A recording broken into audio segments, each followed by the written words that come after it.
Bienvenidos a esta cuarta y última parte de nuestro ciclo de conferencias de México 1521-1821, se forja una nación. Este segmento ha estado coordinado por Guadalupe Jiménez Codinache. El nacimiento de los estados nacionales en la segunda década del siglo XIX, tanto en Europa como en América, ha sido un tema recurrente en las historias patrias de Hispanoamérica y de otras latitudes.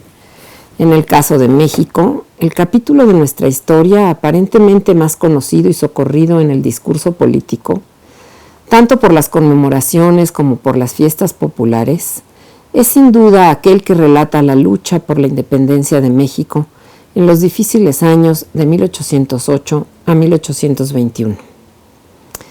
Sin embargo, este relato es el que más ha sido obscurecido y distorsionado por la pasión nacionalista, por las ideologías en boga o por los intereses de un régimen político, por los prejuicios o por la admiración acrítica de personajes y acontecimientos sin fundamento en la realidad. Mal explicados los hechos, los personajes enjuiciados en vez de ser comprendidos en su tiempo y espacio, y sujetos a preocupaciones, tendencias y modas posteriores, a los cuales estos antepasados eran ajenos.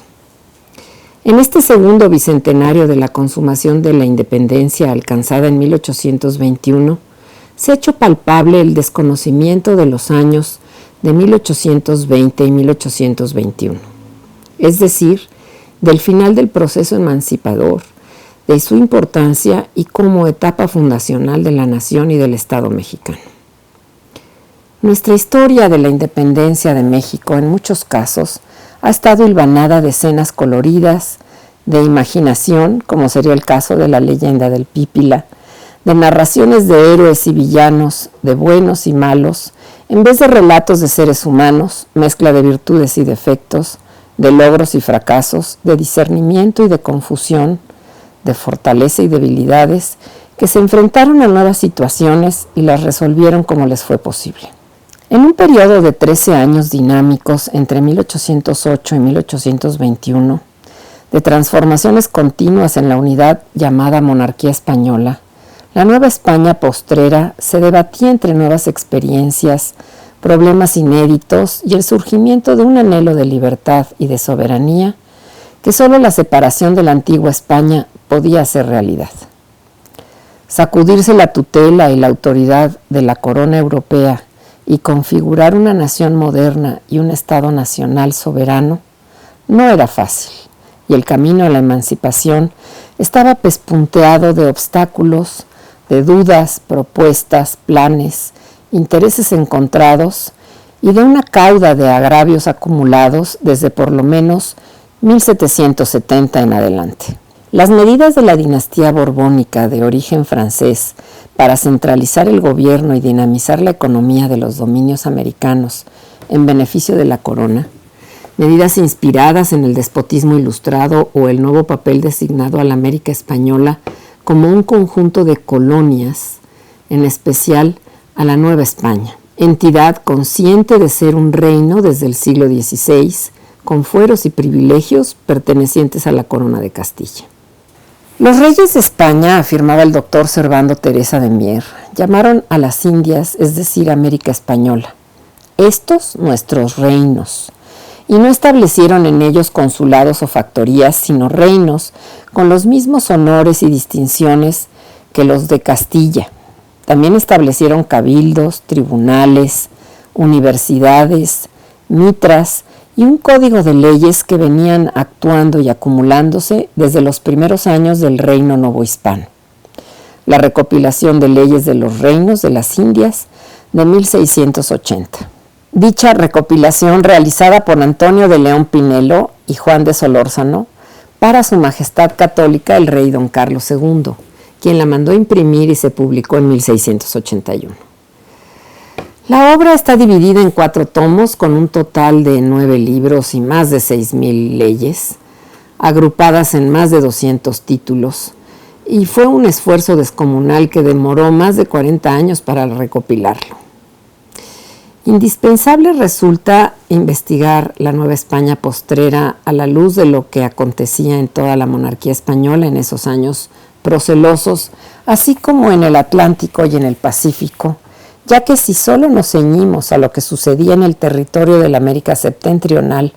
no se entendería una serie de hechos que impactaron la vida novohispana ni las decisiones que se tomaron por los actores de ese tiempo tan dramático. No fue fácil transitar por 13 largos años plenos de zozobra, inseguridad, sospechas, batallas, división en las familias y enfrentamientos entre vecinos, pueblos y comunidades religiosas, en medio de los cuales se intentaron diversas maneras de lograr el final del virreinato y su absoluta separación de la monarquía española. Hablemos de la primera tentativa pacífica de 1808. No podemos entender el logro de la independencia absoluta en 1821 sin volver la mirada al origen de un acontecimiento crucial para el mundo hispánico de la época: la invasión de España por parte del ejército francés,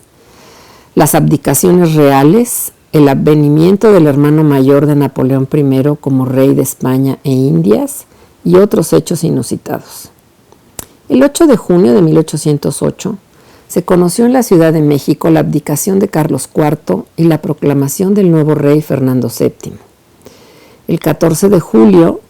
noticias despertaron a los novohispanos. Tanto Carlos IV como Fernando VII habían renunciado al trono español en favor de Napoleón I, emperador de los franceses, quien a su vez nombró a su hermano José como rey de España e Indias, monarca que gobernaría de 1808 a 1813. El doctor y sacerdote Servando Teresa de Mier escribió en las primeras páginas de su Historia de la Revolución de la Nueva España, publicada en Londres en 1813, lo siguiente, y cito textualmente: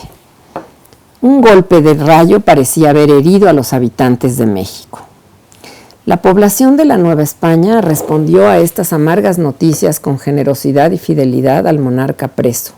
Se cerraron las tiendas por 3 días, se organizaron procesiones y desfiles en favor de Fernando VII y se enviaron 100,000 pesos de inmediato a la península. El Ayuntamiento de la Ciudad de México, en su papel de voz y cabeza del reino, propuso que se estableciera una junta de americanos que gobernara hasta el regreso de Fernando VII.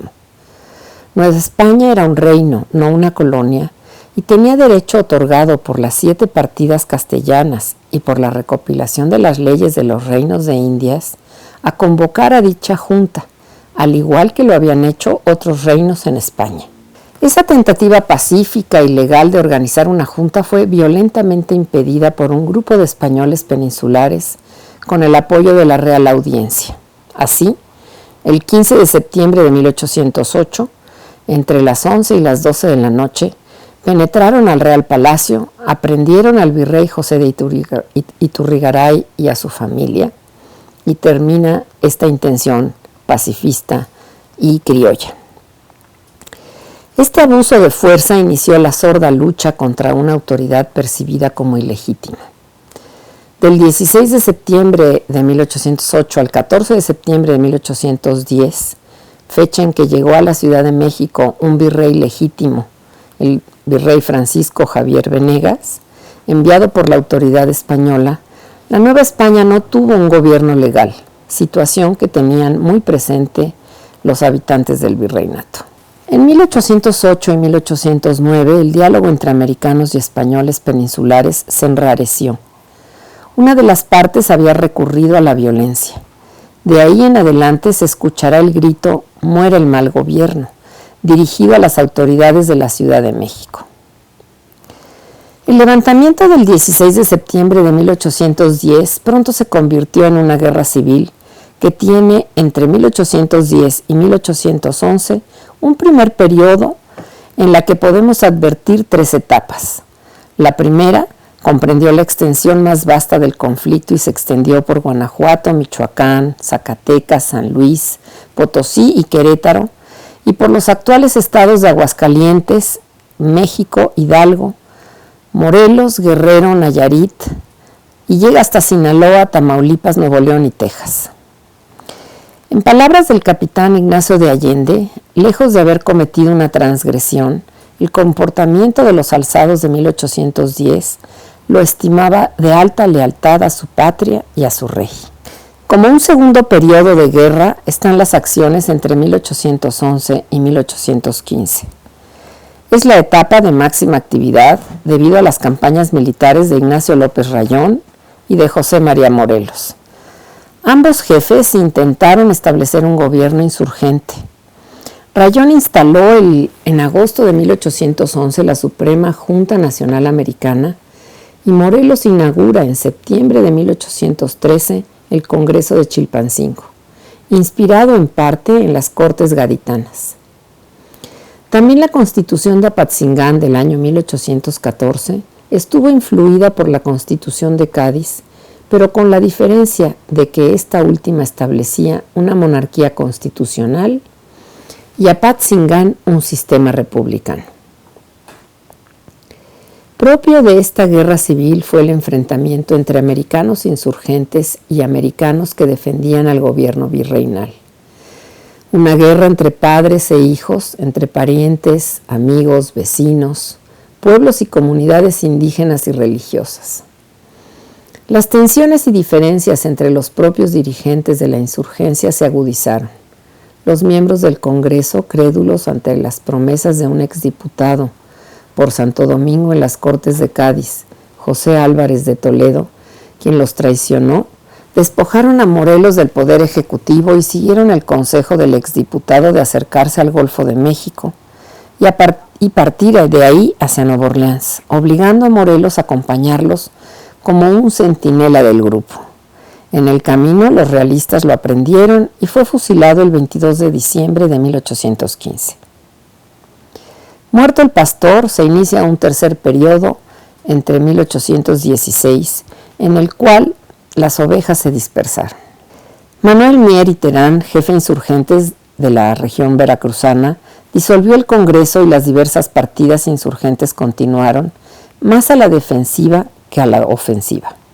En 1817 llega a la Nueva España una expedición auxiliadora de la insurgencia organizada en Gran Bretaña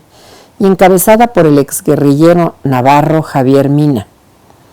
La comunidad de liberales españoles exiliados en Londres, unidos a los agentes de la independencia hispanoamericana, residentes por entonces en Inglaterra, coincidieron en la necesidad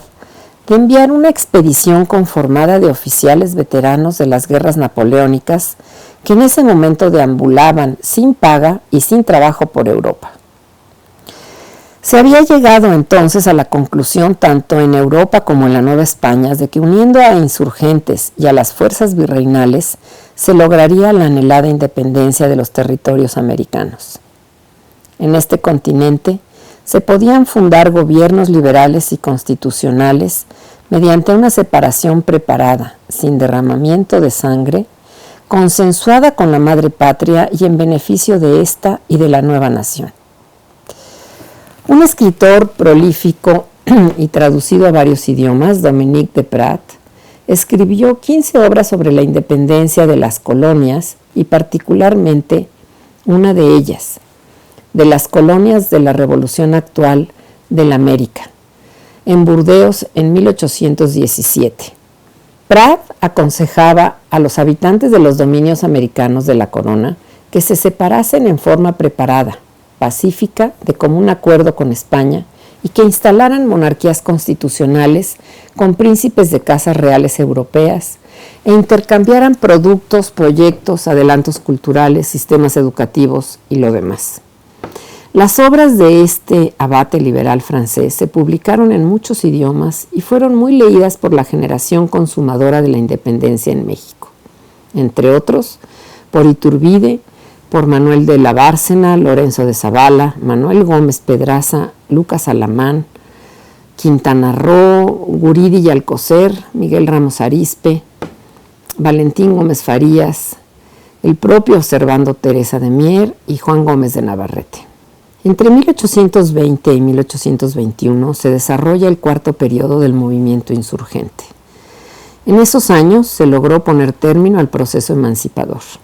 Lamentablemente es la etapa menos conocida y la más distorsionada por los prejuicios y juicios de valor sin sustento e intereses partidistas. Se ha repetido que el Plan de Independencia de la América Septentrional o Plan de Iguala, proclamado en dicha villa el 24 de febrero de 1821 por Agustín de Iturbide, nació de las reflexiones de una reunión de serviles o reaccionarios que se organizaba en la casa de ejercicios de la Iglesia de la Profesa. El adjetivo serviles se utilizó en las Cortes de Cádiz para señalar a los diputados antiliberales más reacios a las reformas. El autor de este calificativo para el Plan de Iturbide fue Vicente Rocafuerte, personaje originario de Guayaquil, de hoy República de Ecuador, quien escribió, más que una obra seria, un libelo titulado Bosquejo ligerísimo de la Revolución de México, desde el grito de Iguala hasta la proclamación imperial de Iturbide. Rocafuerte llama al plan de Agustín de Iturbide plan de los serviles de la Profesa y describe a la Junta Provisional Gubernativa, primer gobierno del México independiente, como conformada de los hombres más ineptos o más corrompidos e ignorantes o más serviles. De hecho, si revisamos la vida y trayectoria de los 39 miembros de la Junta de 1821 a 1822, se puede observar que eran personas doctas, conocedoras de los principales autores europeos del siglo XVIII,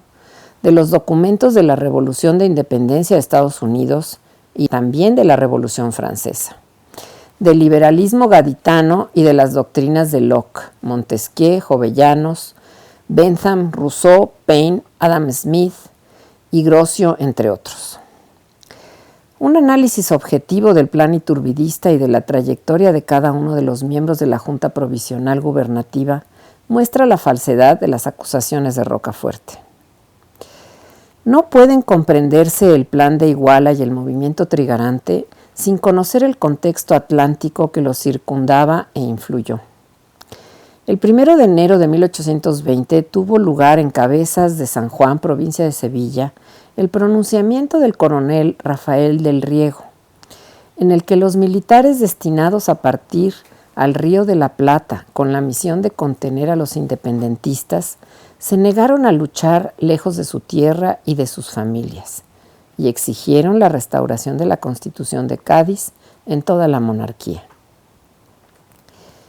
El ejemplo del pronunciamiento de Rafael del Diego, una acción de un militar, va a ser la inspiración de los revolucionarios, muchos de ellos militares, tanto de Portugal, Nápoles, Piamonte, Grecia, los ducados alemanes y hasta los decembristas rusos, que anhelaban una constitución y que vieron en lo sucedido en España un modelo a seguir,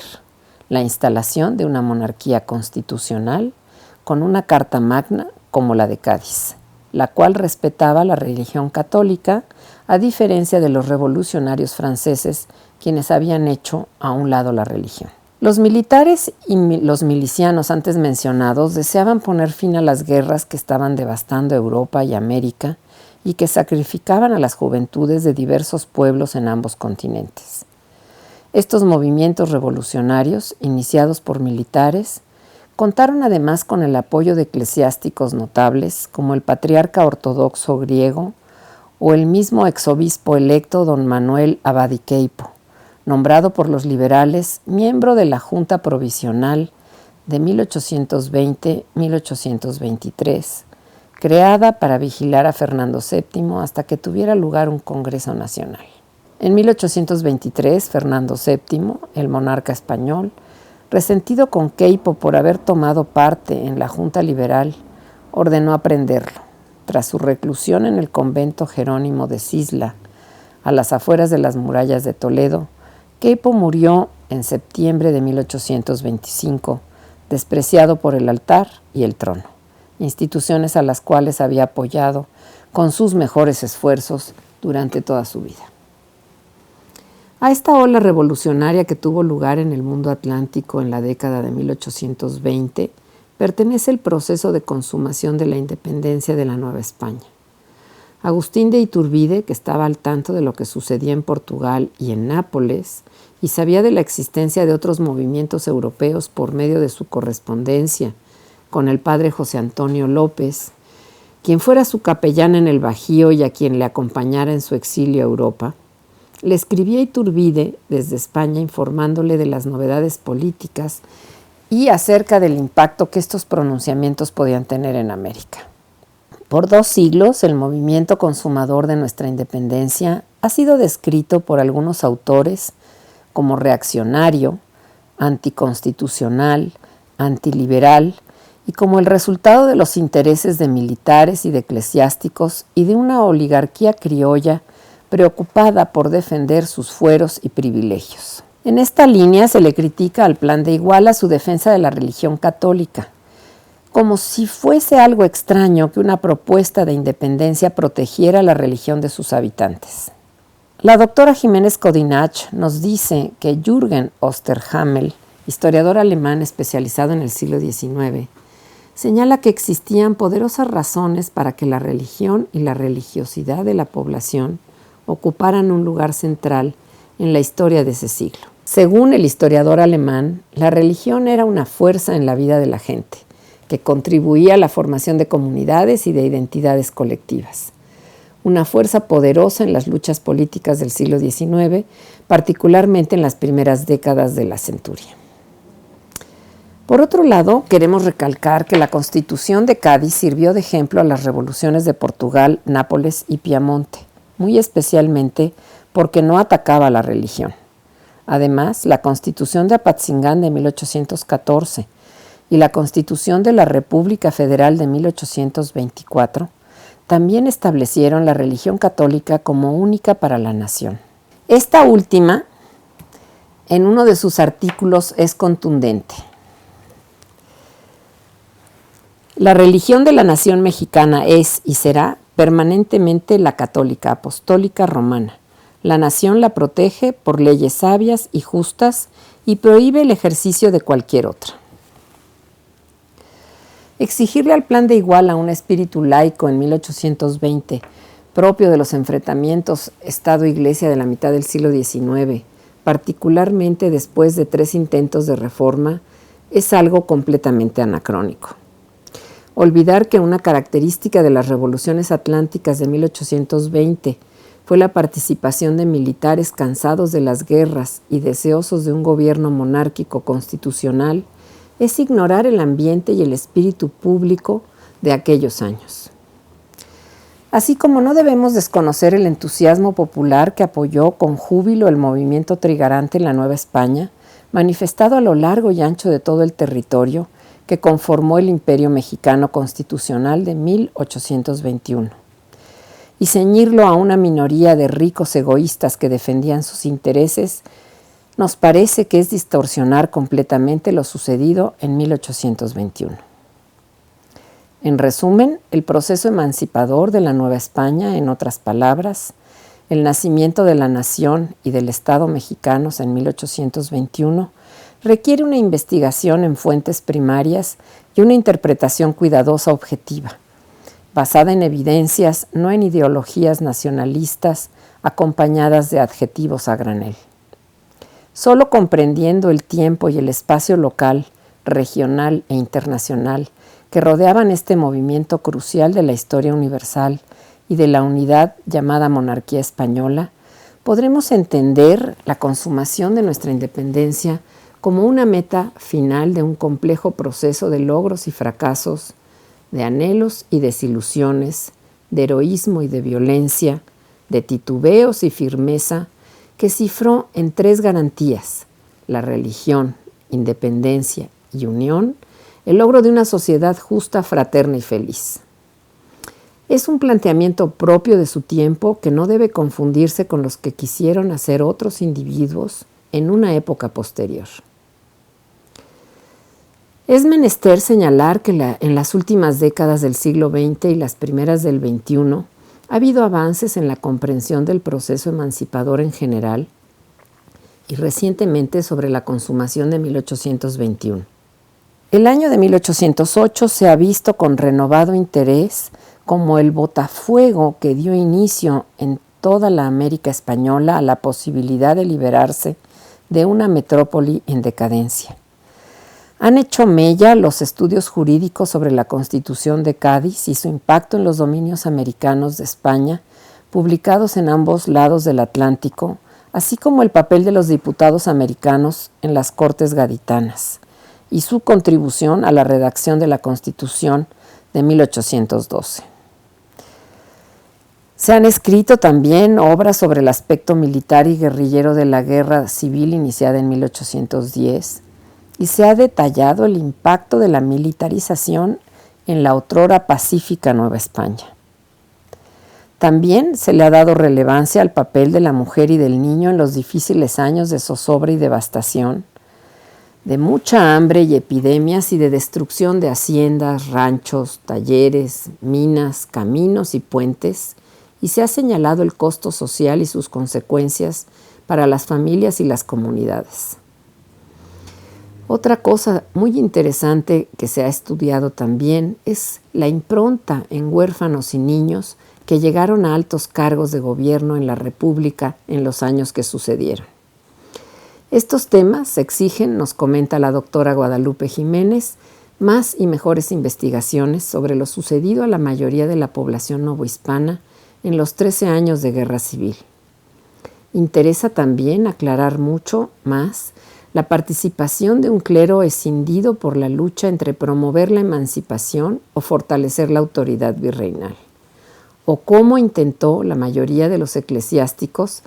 defender a los fieles de las facciones en pugna, la división entre el alto clero y el bajo clero, así como también las diferentes posiciones entre las órdenes religiosas más cercanas al pueblo, como fueron los franciscanos y los agustinos, y también cómo actuaron las defensoras del orden virreinal, como los carmelitas. Hay que profundizar en la financiación de la guerra de ambas facciones, las exigencias de recursos a los pueblos, la escasez de ingresos para las autoridades por la guerra. Debemos de estudiar las disensiones al interior de la insurgencia y dentro de la contraofensiva virreinal, debidos a enfrentamientos entre caudillos y jefes con objetivos y métodos diversos para alcanzar sus fines. Es necesario incluir en nuestros análisis los intereses de otras naciones en el curso y avances de la lucha emancipadora, así como también la oposición del gobierno inglés a la independencia de la Nueva España hasta el año de 1815, a diferencia de su apoyo a Caracas, Buenos Aires, Santiago de Chile y Lima, en razón de las deudas contraídas por España con los ingleses por su auxilio al pueblo español con armas, barcos, pertrechos de guerra y regimientos en apoyo a la guerra contra el invasor francés. Deuda que solo se podía pagar con recursos de la Nueva España. Es indispensable tomar en cuenta en nuestro análisis la ayuda brindada desde el exterior por parte de comerciantes y personajes de Estados Unidos. También prestar atención a la pluralidad de tendencias liberales y antiliberales del antiguo régimen y la participación de las sociedades masónicas o patrióticas, entremezcladas siempre en la última etapa del proceso emancipador. Debemos analizar el Plan de Iguala y los manuscritos derivados de él, que son los Tratados de Córdoba y el Acta de Independencia del Imperio Mexicano, como los documentos fundacionales del derecho mexicano y su trascendencia. Hablamos aquí, en resumen, del complejo caminar hacia la independencia de México, por lo que el análisis debe de ser también complejo, es decir, un análisis que tome en cuenta todos los aspectos que rodearon dicho proceso. Una investigación rigurosa sobre la etapa de la consumación y la actuación de Agustín de Iturbide debe estar basada en la gran cantidad de documentos que existen sobre el periodo histórico en cuestión, que aguardan en archivos y colecciones para estudiarse, y debe mantenerse ajena a ideología e a intereses políticos. Las conferencias que aquí se presentan en esta cuarta etapa de nuestro programa México 1521-1821, se forja una nación, son el resultado de las últimas investigaciones sobre los 13 años de nuestro lento y doloroso proceso para alcanzar la deseada independencia y la fundación de un Estado-nación en el contexto de las corrientes más modernas del mundo atlántico, como el liberalismo gaditano. pero a la vez enraizado en las tradiciones hispánicas del derecho de gentes, de la soberanía popular defendida por escritores como el jesuita Francisco Suárez y por las leyes castellanas y la recopilación de las leyes de los reinos de Indias. La ola revolucionaria del mundo atlántico de la década de 1820 es producto de una amalgama de las circunstancias históricas, entre ellas el fin de las guerras napoleónicas en Europa, de la guerra entre Inglaterra y Estados Unidos a fines de 1814, de la celebración del Congreso de Viena y la conformación de la Santa Alianza en 1815 en busca de la restauración del antiguo régimen en Europa. Además, se suman a esta amalgama las luchas emancipadoras de la América española, tales como la independencia del Virreinato del Perú en 1821. La muerte del soldado emperador Napoleón Bonaparte el 5 de mayo de 1821, y no podemos olvidar el cansancio de la cruenta guerra civil en la Nueva España, del descontento ante las reformas radicales de las Cortes de Madrid que afectaron a instituciones muy queridas por la población novohispana, como la supresión de la Compañía de Jesús, la extinción de las órdenes hospitalarias como los betlemitas, camilos o juaninos, que se dedicaban al cuidado de los enfermos, así también la negación del fuero militar para las milicias y de estas y otras medidas impopulares en la Nueva España que prepararon el apoyo mayoritario al movimiento trigarante y a su programa de gobierno nacional. Consummatum est, con la suma de todas estas experiencias, se logró llegar al final del arduo camino emancipador. Se forja el nacimiento de nuestra nación. Muchas gracias por su atención a esta introducción de la cuarta parte de nuestras conferencias.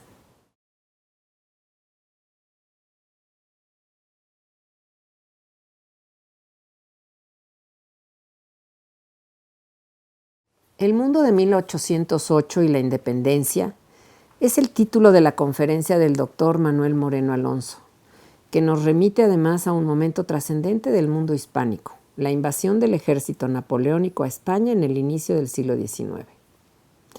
Surge una guerra de independencia en España en 1808 con el fin de liberarse de la monarquía intrusa bonapartista, conflicto que se convirtió, en palabras del profesor de la Universidad de Sevilla, en el acelerador que golpeó con fuerza los cimientos del antiguo régimen con la desaparición del rey Borbón y con el surgimiento de abstracciones como la nación, la soberanía, la representación, la constitución y muchas más que no habían aparecido en el vocabulario con mucha frecuencia. Sin esta guerra en la madre patria no se hubieran producido ni la fractura del antiguo régimen ni la independencia de los territorios americanos. No habría nacido en ese momento la nueva nación española y tampoco las nuevas repúblicas americanas. Explica el profesor Moreno Alonso cómo durante generaciones se ha dado una imagen de las guerras de independencia en la América española que en muchos aspectos no se corresponde con la realidad, como si fuesen un proceso ajeno a los sucesos de España o con una historiografía como la mexicana, que describe el proceso emancipador centrado casi exclusivamente en la actuación de los insurgentes, sin dar cuenta de las fuerzas realistas y de lo sucedido en el resto de la población, así como su estrecha vinculación a los sucesos en la península ibérica. En España y en los territorios americanos, los sucesos ocurridos en 1808 estaban íntimamente relacionados. En ambos lados del Atlántico se iniciaba una revolución que tenía al pueblo como protagonista, con la participación de las masas como un ejemplo de movilización social tan peligroso como temible, comenzando por la Revolución de Aranjuez en 1808, que fue el primer paso de la quiebra de la monarquía absoluta, siguiendo con la participación de elementos de la Junta de Sevilla en la destitución y arresto del virrey de la Nueva España, don José de Iturrigaray, por un puñado de civiles, la persecución y cárcel de destacados miembros del Ayuntamiento de la Ciudad de México, ofensa muy difícil de olvidar por los novohispanos, porque fue el verdadero disparador de la revolución.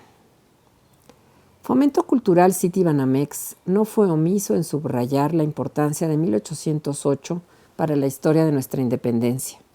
En unión del Departamento de Historia de la Universidad Iberoamericana, organizó en los meses de junio a octubre de 2008 un curso titulado El Bicentenario de la Invasión Napoleónica en España y sus consecuencias en América, 1808-2008. Participaron entonces distinguidos historiadores de México, España, Francia, Inglaterra y Estados Unidos. Entre ellos, el doctor Carlos Herrejón y la doctora Gisela Bomboveser de México, los doctores Isabel Larriba y Marie Daniel de Melas de Francia, el doctor Sir John Eliot y el doctor Charles Delsailles de Inglaterra, los doctores Manuel Chust, Antonio Molineri y Ronald Fraser de España, así como también Stuart Schwartz de los Estados Unidos, entre otros destacados especialistas quienes trataron en forma presencial temas como la crisis de la monarquía española, la vida y obra de Napoleón I, la invasión francesa de España, las guerrillas, las Cortes de Bayona, la Alianza Anglo-Española de 1808 y muchos más sucesos de aquel momento trascendental. Deseamos que disfruten la conferencia del doctor Manuel Moreno. Muchas gracias. Manuel Moreno Alonso es catedrático de Historia Contemporánea en la Universidad de Sevilla, después de haber sido durante varios años profesor de Historia en el Colegio Español de Londres. Entre otros, es autor de los siguientes libros: Historiografía Romántica Española, publicado en 1979, La Generación Española de 1808, publicado en 1989, Sevilla Napoleónica, en 1995, La Forja del Liberalismo en España, Los Amigos Políticos de Lord Holland, en 1997, Ingleses, Franceses y Prusianos en España, en 2003, Napoleón, La Aventura de España, en 2004, Napoleón, de Ciudadano Emperador, en 2005, La Batalla de Bailén, El Surgimiento de una Nación, en 2008, José Bonaparte, un republicano en el trono de España, en 2008, El Nacimiento de una Nación, en 2010, El clero afrancesado en España, los obispos, curas y frailes de José Bonaparte, en 2014, y La Guerra del Inglés en España, 1808-1814, La historia como campo de batalla, publicado en 2018. En la actualidad prepara un libro sobre el virrey de México, Miguel José de Azanza, titulado Las grandes vicisitudes del caballero Azanza, de virrey de México a ministro de José Bonaparte. Manuel Moreno Alonso es miembro de la International Napoleonic Society. Ha prestado una gran atención al estudio monográfico, especialmente de la Guerra de la Independencia Española y el mundo napoleónico.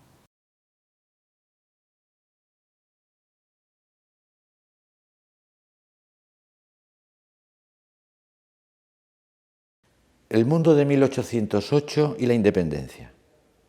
Reconstruir la realidad del mundo de 1808 y la independencia en España y América es una tarea desbordante. Cualquier acción en este sentido es desalentadora. Basta para ello con analizar la historiografía que se refiere a la independencia de México entre 1810 y 1821, que trata casi exclusivamente de los rebeldes. Sin embargo, desde hace algún tiempo, algunas voces claman porque la historia de las guerras de independencia, la española y las americanas, no pueden seguir escribiéndose siguiendo las pautas de la historia oficial o del mito nacionalista. Muchos de los viejos planteamientos, hasta los arraigados conceptos de procesos de emancipación, ciclos revolucionarios, revoluciones hispánicas, parecen altamente discutibles, sobre todo si lo desprendemos de la guerra que comienza en 1808 en la península. Al tratar de abordar con rigor histórico una cuestión tan importante, conviene tener en cuenta las ideas tan caras al historiador Marc Bloch de que si el debate debe ser considerado de nuevo, es necesario que lo planteemos con datos más seguros. Pues con frecuencia el pasado no se ha empleado para explicar el presente, sino para justificarlo de alguna manera o de condenarlo. En México, en el siglo XIX, se construyó una historia para dar sentido de pertenencia a los miembros del naciente Estado mexicano. Pero ahora, como declaman algunos historiadores mexicanos, se hace imprescindible deconstruirla para armarla de nuevo. Centrándonos en el comienzo emblemático del problema, el mundo de 1808, hoy tenemos que partir de planteamientos nuevos desvelados por la investigación y por la crítica histórica reciente. La cuestión fundamental es la de la causa de la independencia, es decir, la procedencia de las ideas y de los estímulos de la revolución y la independencia que alimentó durante años la lucha contra España. Y la respuesta a esta cuestión clave, hoy nos parece diferente de la que se dio durante años, cuando se estudiaba y razonaba que la procedencia de las ideas y de los estímulos se encontraban, por ejemplo, en la Revolución Norteamericana o en la Revolución Francesa. Hoy vemos, sin embargo, que la causa se encuentra en la propia metrópolis, es decir, España. La causa de la independencia se encuentra en el propio revolucionarismo español que antes no conocíamos suficientemente. Cuando por efecto de los mitos de la historia nacional que hablaba de guerra de la independencia, no se tenía en cuenta el problema del revolucionarismo español, cuya influencia directa en América es fundamental. Por centrarnos en el caso concreto de la independencia de México, el primer eslabón lo dio la autotitulada Junta Suprema de Sevilla,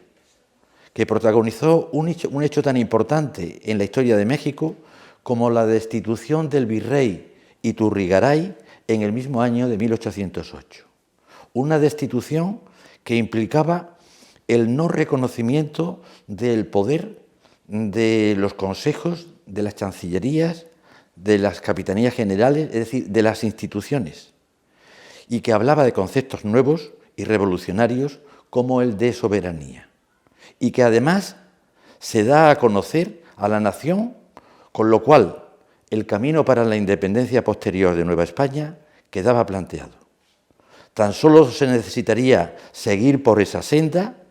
que es la misma que se producirá precisamente en España. Durante generaciones se ha dado una imagen de aquellas guerras por la independencia que no se corresponde con la realidad. La vieja historia presentó el levantamiento de 1808 como un movimiento espontáneo y sin fisuras, y unificó al pueblo en armas como el inicio de la nación. El pueblo siempre como entelequia, aunque su papel fuera fundamental. Mientras en los territorios americanos se planteó el tema de la independencia como un proceso autónomo que poco tenía que ver con la experiencia española,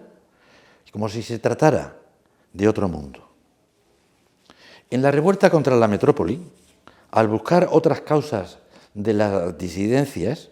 se minusvaloró la conexión de esta y los sucesos de 1808, que verdaderamente fueron los que la provocaron. En la publicística de la época se habló de la misma mala estrella que abrumó a las provincias españolas, persistiendo cuando se pretendió ilusoriamente el que los territorios americanos, es decir, las provincias revolucionadas de América, se convirtieran en otras provincias del reino iguales a todas ellas en derecho. Centrándonos en Nueva España, la misma Gaceta de México informó de los acontecimientos que pasaban en ambas orillas del Atlántico desde mayo de 1808, abordando las consecuencias de la invasión y apoyándose en los periódicos patriotas españoles, no ocultó la realidad revolucionaria peninsular, es decir, la desobediencia patriótica a las instituciones, la oposición al poder supremo del Consejo de Castilla, la actitud de rebeldía que implicaba el famoso manifiesto del 3 de agosto sobre la necesidad de un gobierno supremo que tuvo enorme repercusión y que contó con la oposición y prohibición expresa del Consejo de Castilla. En todos estos documentos verdaderamente revolucionarios se daban las claves de la lucha por la independencia, que sería común en el fondo para la metrópolis y sus dependencias americanas. Entre otros documentos fundamentales de esta naturaleza, basta citar el acta de la instalación de la Junta Central Suprema del 25 de septiembre de 1808, que se presentaba como el acto más augusto que ha visto la nación. Su noticia llegó a La Habana en la noche del 9 de noviembre de 1808 para ser reconocida por las autoridades en México. O el manifiesto de la Junta Central del 26 de octubre, redactado por Quintana, con un programa de gobierno rayano verdaderamente en lo temerario, con la afirmación de la revolución, la repudia del despotismo y la vieja España, el desafío monárquico, la absorción popular de la soberanía, la construcción de una nueva patria con nuevas leyes fundamentales, que a la larga abría las puertas al proceso revolucionario de proporciones inimaginables en España y en América. La agitación revolucionaria en América y su lucha por la independencia tiene como causa fundamental la obra de agitación reformista de la Junta Central entre 1808 y 1810. Ya en 1841, el historiador venezolano Rafael María Baralt anticipó que la política de la Junta Central, con su programa de gobierno, fue la ocasión de la independencia de América que otras medidas suyas contribuyeron a promover. Otras de estas medidas de enorme influencia fue cuando el gobierno español de la Junta Central dio a conocer el proyecto de elección de diputados americanos en 1809, que se siguió en México con apasionamiento, como muestra la publicación de un discurso apologético sobre las condiciones ideales del buen diputado americano, con consideraciones particulares sobre los problemas de la patria, el amor a la patria y el patriotismo. Las nuevas ideas provenientes de la península, con sus novedades revolucionarias, con sus instrucciones más que reformistas y con los poderes para sus diputados, revolucionaron la situación de los ayuntamientos novohispanos. En primer lugar, el programa del nuevo gobierno entusiasmó a los americanos residentes en la metrópoli. Fray Servando Teresa de Mier vio cómo la felonía de Napoleón electrizó la cólera de la nación y no dudó en presentarse como voluntario en calidad de cura castrense con las tropas que fueron en socorro de Cataluña. Según su testimonio, todos los ejércitos españoles estaban llenos de americanos excelentes. Sin embargo, en brevísimo tiempo, este fervor inicial se transformó en fervor revolucionario por la independencia de América. En menos de 2 años, el propio Fray Servando Teresa de Mier se inclinó por la independencia absoluta de América en su polémica mantenida en Londres con Blanco Guay en el periódico El Español. En esta lucha por la independencia americana, el clarividente Blanco se equivocó al principio, al creer que se trataba más de disturbios que de revolución. Disturbios constantes, dirá él, fruto de los errores del gobierno de España, pero disturbios que por sí solos no llevan trazos de parar en mucho tiempo. Pero la revolución iba en serio. Sobre ello precisamente versa la polémica de Londres entre Fray Servando y José María Blanco Guay, cuando ya en 1810 se trata claramente de una independencia absoluta que ya es inevitable, tanto más temible cuanto que sus argumentos se fundamentaban en hechos reales. El gran temor de Blanco en esta polémica era que se pudiera fundar la libertad sobre sangre, según la frase filosófica de los jacobinos de todo el mundo. Sangre que además se derramaba con la arbitrariedad y horrores que acompañan a toda revolución en un pueblo dividido en partidos. En unos y otros territorios no tardó en vislumbrarse de una forma confusa y casi simultánea que se había iniciado una revolución que tenía al pueblo por protagonista, con la participación de las masas como un ejemplo de movimiento social tan peligroso como temible. Las proclamas, manifiestos y relaciones que surgieron por doquier, los papeles públicos que aparecieron en nuestra península, se convirtieron en una literatura ávidamente buscada en México. Las noticias del derrumbamiento de la monarquía absoluta, que se fueron acumulando tras la crisis del Escorial, particularmente la Revolución de Aranjuez, y los rumores con el anuncio de la salida de la corte para Nueva España, llevaron a América a la independencia. En un proceso que es muy similar en la península y en los territorios americanos, en que se produjo la crisis de la realeza, la expansión del liberalismo, el separatismo, la revolución y la contrarrevolución. Desde el punto de vista de los brotes revolucionarios, independentistas en su esencia, conviene resaltar que habrán de ser comandantes militares que lucharon en la península o desempeñaron puestos de primer orden en la guerra de España, los que fueron destinados a México para doblegar a los independentistas con las fuerzas de las armas o de la propaganda. Lo que llevó al virrey Francisco Javier Venegas a impulsar la guerra de papeles, para lo cual mandó destruir la propaganda rebelde que se introducía en la capital mexicana. En un intento de guerra de propaganda, el virrey excitó a los sabios y corporaciones literarias para que escribiesen contra la independencia. Incluso se reimprimieron periódicos patrióticos de gran éxito en la península, como el Semanario Patriótico. El virrey Venegas, sobrino del presidente de la Junta de Sevilla, Francisco Saavedra, será el primero en utilizar el término insurgente, del francés insurgé,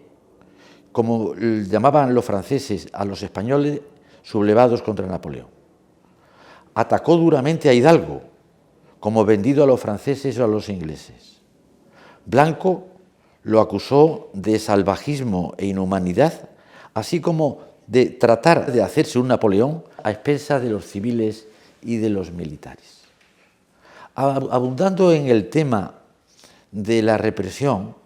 como era de prever, la práctica independentista de México entre 1810 y 1821 difícilmente podía ser sojuzgada dada la intensidad del movimiento por los virreyes efímeros que se sucedieron. Bien se comprende que en la polémica con Mier, Blanco afirmara que las proclamas revolucionarias tienen ya su diccionario. Es decir, que las ideas para la independencia de América en general y de México en particular estaban ya maduras y se veía como muy difícil la recuperación de aquellos dominios. De ello daba cuenta Fray Servando al final de su segunda carta de un americano al español, de 1811-1812, al decir tajantemente que nos insulta quien nos habla de conciliación. No podía haberla con tiranos tan execrables. Es decir, con virreyes que como Venegas y Apodaca primero y después Calleja y O'Donoghue intentaban por la fuerza luchar contra la independencia mexicana, que tanto tenía que ver con la independencia de España en contra de Napoleón. En cuanto a O'Donoghue, que fue enviado desde España como jefe superior político, ya suprimido el cargo de virrey por la Constitución de 1820, el historiador John Lynch ha escrito que el general no se dio cuenta de que los sentimientos liberales eran la última cosa que la clase dominante mexicana deseaba. Planteado en estos términos el problema inicial del independentismo americano y en particular el mexicano, es necesario volver a la invasión napoleónica. Pues si prescindimos de otros antecedentes menos importantes, el comienzo de la independencia,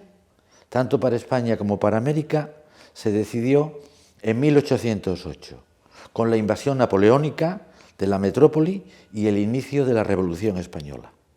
tan importante para aquella y sus territorios americanos como lo fueron las de 1789 para Francia. De la Guerra de la Independencia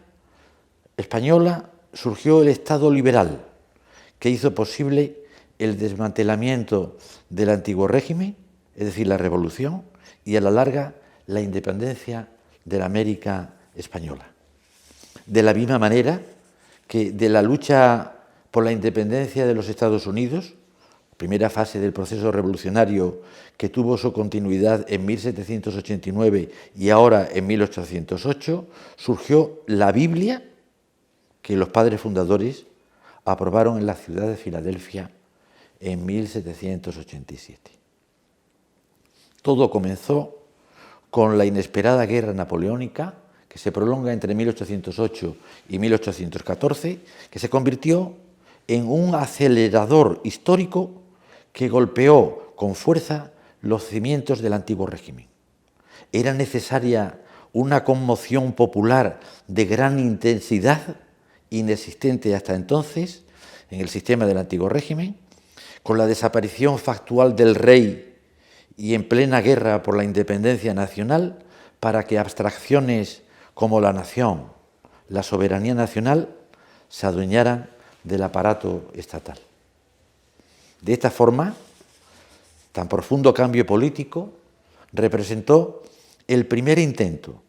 por llevar a los territorios ultramarinos por una senda política que rompía de manera radical con los moldes que habían regido las relaciones entre la metrópoli y sus colonias durante 3 siglos. En plena guerra y revolución, las desavenencias entre los propios territorios peninsulares se convirtieron en un acicate para los territorios americanos. El paralelismo será sorprendente, a pesar de las diferencias de geografía y de cronología. Lo mismo que ocurre con las ideas, los actores y las instituciones. En un país, además, en donde, como decía el prócer inglés Lord Holland a su amigo Jovellanos en julio de 1809, la grande, tal vez la mayor desgracia de España, está en las desavenencias que existen entre provincia y provincia, de donde su consejo de llegar a disimular con los agravios que se permiten otros a la principalidad, al tiempo que se extendía por doquier, como escribía el historiador afrancesado Muriel, el furor de nuestras discordias civiles. Era necesaria una conmoción popular de gran intensidad, inexistente hasta entonces en el sistema del antiguo régimen, con la desaparición factual del rey y en plena guerra por la independencia nacional, para que abstracciones como la nación o la soberanía nacional se adueñaran del aparato estatal. Sin la guerra más destructiva que ha conocido la península ibérica en toda su historia, no se hubiera producido ni la fractura del antiguo régimen, ni la quiebra de la monarquía absoluta, ni la independencia de los territorios americanos. La guerra marcó el principio del fin de este proceso, que después, ya herido de muerte, se prolongó tanto en el tiempo. Y al final, la guerra hizo posible el nacimiento de una nueva nación en España y de las nuevas repúblicas en América. El axioma de los antiguos, según el cual bellum omnium pater, se cumplió una vez más. En el caso de la Guerra de la Independencia Española, el historiador se queda perplejo ante el volcán histórico que el fenómeno levanta, las fuerzas que desencadena, la hecatombe que provoca y los sacrificios a que obliga. Por supuesto, antes de que se produjera la revuelta popular del 2 de mayo de 1808, comienzo del desencadenamiento de la Revolución y de la Guerra de la Independencia Española, la afrenta a la monarquía borbónica estaba decidida. El primer anuncio de dar una constitución a la nueva monarquía se encuentra en una carta de Murat a Napoleón el 14 de abril de 1808, en el que aquel le comunicó la idea de que, en su opinión, produciría un gran efecto, fijaría incertidumbre, reiniciaría las opiniones, halagaría el amor propio nacional y conduciría al objeto que vuestra Majestad quiere alcanzar. En ella se habla de la convocatoria de una dieta española en Bayona o en Burdeos, compuesta de clero, nobleza y estado llano, con lo que quedaría convalidada la nueva dinastía y se daría una constitución al país intervenido, con los consiguientes efectos en los territorios americanos. Desde el punto de vista de los territorios americanos, es muy revelador que se nombrara presidente de la Asamblea al ministro del primer gobierno de Fernando VII, Miguel José de Azanza, exvirrey de México, que había conocido desde dentro el rigor del absolutismo en las cortes de Rusia y de Prusia durante sus embajadas en estos países, y los abusos de la corte española en los años de Godoy. Como se reconoce en la actualidad, el exvirrey de México, Azanza, fue el hombre clave en todo este proceso político de Bayona. Dada su antigua condición de antiguo virrey de México y sus intereses familiares y comerciales en estos vastos territorios, conviene señalar que desde el primer momento desempeñó un papel especialmente destacado, aunque totalmente sumiso al invicto Napoleón. Para un hombre de su temple y de su experiencia en el servicio de los Borbones, no debió ser fácil el pasarse a la causa bonapartista, como lo manifiesta en la famosa proclama de amados españoles, dignos compatriotas, dada en Bayona el 8 de junio de 1808. Ninguno de los hombres del nuevo rey José Bonaparte, pronto considerado como rey intruso, tenía un conocimiento tan profundo de la realidad americana, de lo cual dio prueba en la Asamblea de Bayona, haciendo hincapié en otorgar a los territorios americanos un código propio que recogiera expresamente principios liberales para las relaciones comerciales. Por su condición de presidente de la Asamblea,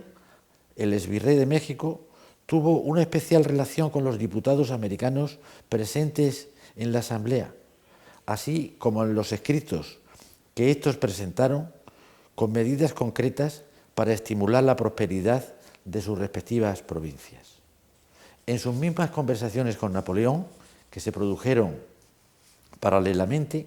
el tema americano ocupó un papel destacado dadas las ilusiones que el emperador se había hecho acerca de las riquezas inexplotadas del Imperio español. Muy probablemente correspondió al presidente Azanza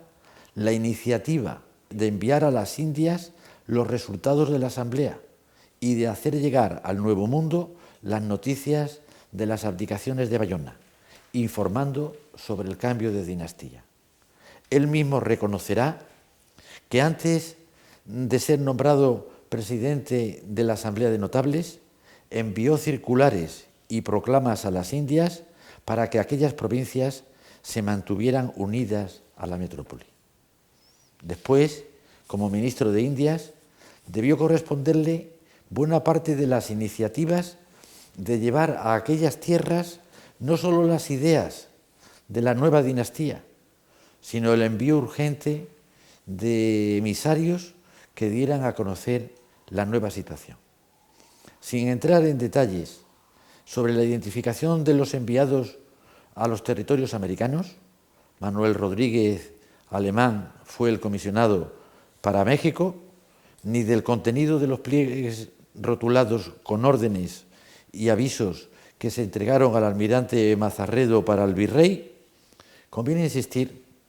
en que el ministro de Indias veía claro que España tenía más que perder en México que en otro lugar de América. Ciertamente, la nueva monarquía no se olvidó de las Indias. El 15 de julio de 1808 fue el infausto día en que la Nueva España oyó atónita que la antigua estaba ocupada por los ejércitos franceses y sus reyes sin libertad en Bayona, escribió Fray Servando en su Historia de la Revolución de Nueva España. Un golpe de rayo parecía haber herido a los habitantes de México, con las noticias que el 16 dio la Gaceta de México del 13, 17 y 20 de mayo de 1808, lo cual dio lugar a que se suscitaran 1000 hablillas y presunciones. En el Virreinato de Nueva España, los planes del nuevo rey José I se conocieron por medio de un escrito de los inquisidores en el que se exhortaba a los habitantes a conocer en las maquinaciones del impostor que iniciaban a la sumisión y obediencia a su corona la situación gravísima que corría en la península. En la mentalidad del alto clero novohispano, la aceptación de la solución bonapartista significaba el triunfo de la Revolución Francesa. En el escrito se aseguraba que en los Estados Unidos ya se encontraba un agente principal encargado de sublevar los dominios de América por medio de emisarios españoles. Se aseguraba que para ganarse la simpatía de los americanos, los comisarios prometían que el gobierno de Bonaparte acabaría con el fanatismo religioso, con la ignorancia del pueblo, la permisión del comercio en todos sus puertos o la libertad de cultivo de los agricultores. La idea en sí misma, tal como lo presentaba el bando de la Inquisición, no podía ser más propia de Azanza, que conocía bien el clero mexicano y hablaba de su importancia. Azanza creía que la reforma del país no podía hacerse sin la reforma previa del clero. También era consciente de la importancia de los curas para movilizar a los habitantes. Con particular interés debió seguir Azanza el proceloso decurso de la independencia de México, desde que el virrey godoyista Iturrigaray,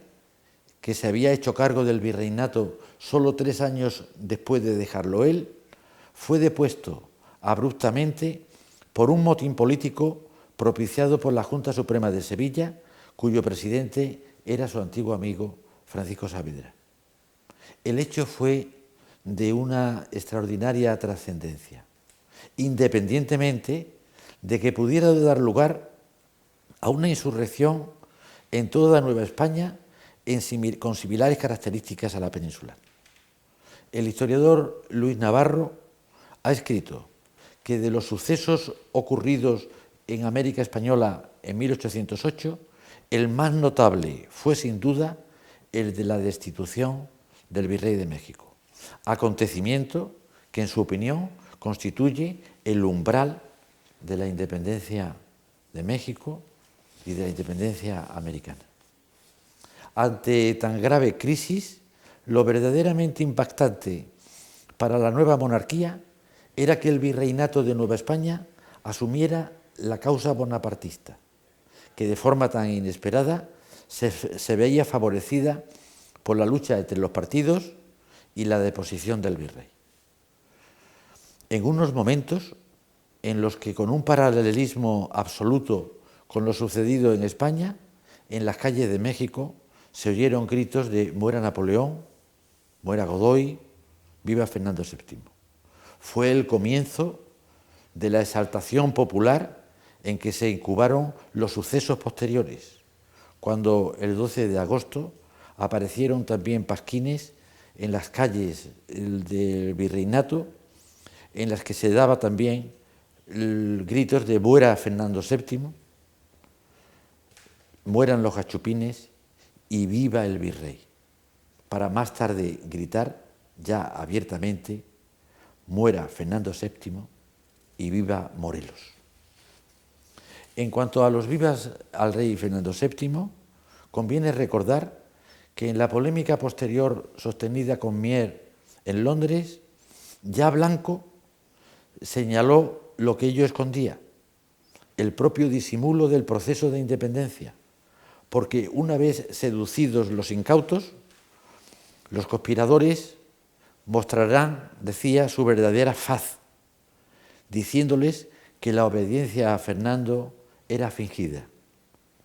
Declaremos que nada tenemos ni queremos con el tal Fernando, que ni es ni merece ser nuestro rey, y que si está preso en Francia se lo tiene bien merecido.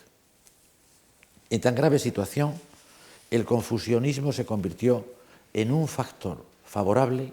al independentismo. El temor de que la independencia contara con la acción de los partidarios del rey José Bonaparte. En su historia de la Revolución de Nueva España, Fray Servando recoge el hecho de cómo ocurrió la noticia de que unos franceses habían llegado en una goleta que se figuraban haber traído al señor Azanza. De aquí que, tras su captura en 1811, Hidalgo fue preguntado en relación con sus contactos con los agentes franceses y acusado incluso de ser un bonapartista. En esta situación de confusionismo se hizo mayor el vacío de poder, que aumentó desmesuradamente tras la destitución del virrey,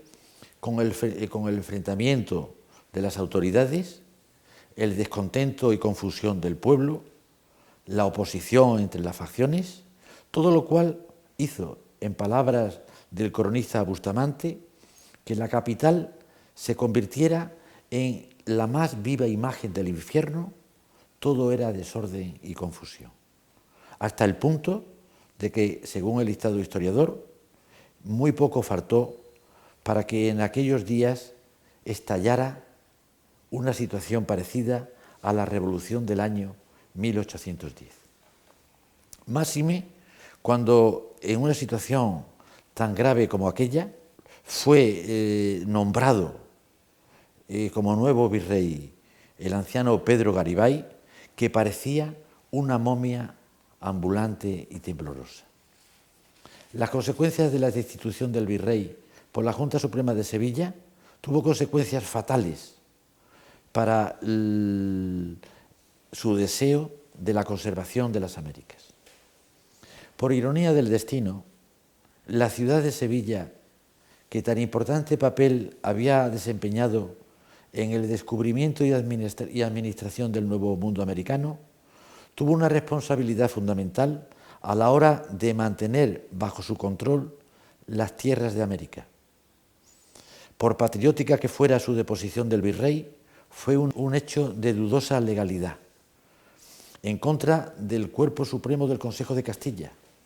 que horrorizó a los fiscales del Consejo Supremo del Consejo de Indias y aumentó la inestabilidad, animando el espíritu de subversión en una atmósfera irrespirable de temor y desconfianza. Como era fácil de prever, esta situación de desconfianza y temor fue en aumento cada día que pasaba, al tiempo que se difundía todo tipo de rumores y fantasmas. Por poner un ejemplo concreto, en una circular del 24 de abril de 1810, el virrey arzobispo Lizana aseguraba que en las Américas se encontraban 500 españoles dedicados a promover la insurrección contra la monarquía legítima. Un rumor propiciado por el alto clero que en su afán por combatir los planes de José I suponía la difusión de las nuevas ideas revolucionarias. Según la proclama del arzobispo, los comisarios tenían además el objetivo no sólo de valerse de los curas y clérigos para atraerse simpatizantes, sino también la de atraerse a los criados y domésticos para envenenar a los peninsulares. Las autoridades hablaban de las cosas más extrañas. Era evidente que la revolución de la madre patria había dado lugar a fuertes divisiones. El Ayuntamiento de la Ciudad de México pensó en organizar a su vez una junta mexicana a fin de gobernar el reino como un cuerpo regente. Una idea que algunos influyentes peninsulares, como el oidor Ciriaco González Carvajal, consideraron como una traición. Lo mismo que pensaba el obispo Abad y Queipo, para quien una junta nacional violaba la Constitución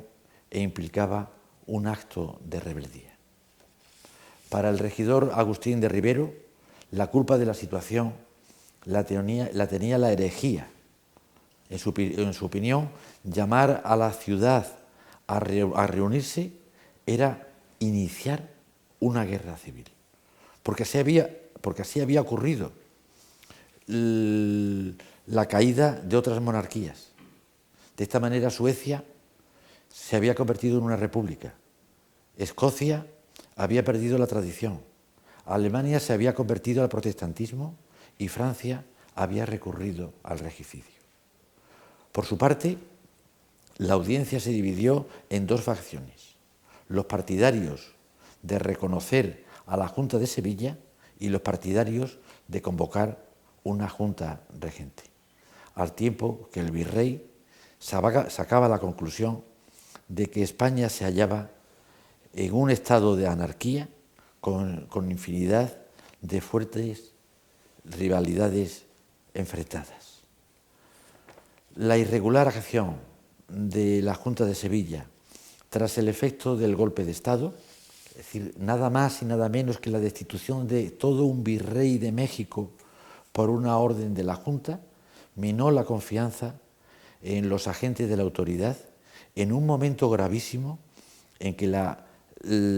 fuente de soberanía estaba en entredicho. A partir de entonces, los conceptos de soberanía y de legitimidad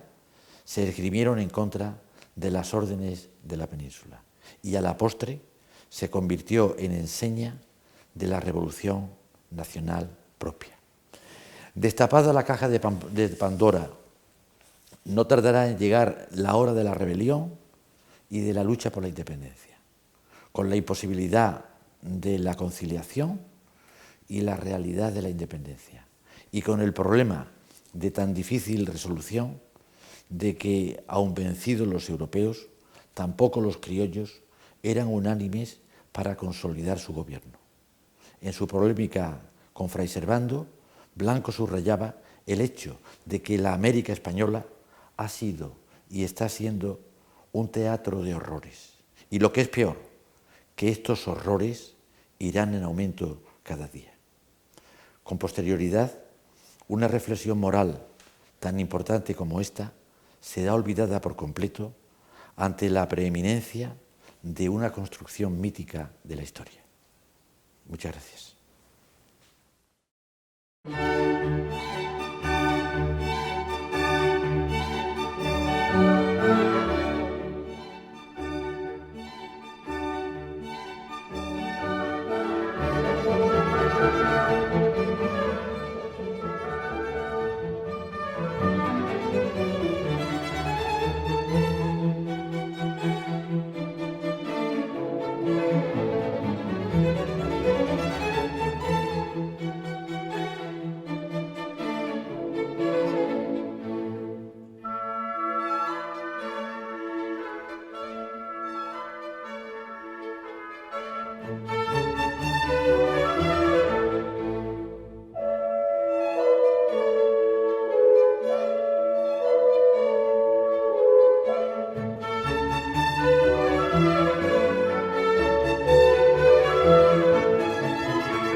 Sevilla.